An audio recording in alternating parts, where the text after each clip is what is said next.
அங்கச்சாமி இங்க ஆள் இருக்காங்களா? அங்க தனியா கூப்பிடுறாரு. அச்சா மட்டன்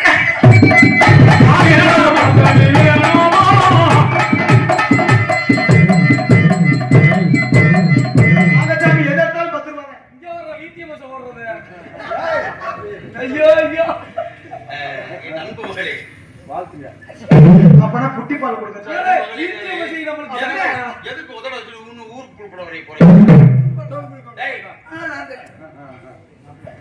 கொஞ்சம் புத்தி சட்டை சாமி சுனி கேக்குறாங்க. தலைவி இங்க என்ன ஒருவேளை சாமியார் எனக்கு சகலை ஆயிடுவாரோ. தங்கச்சி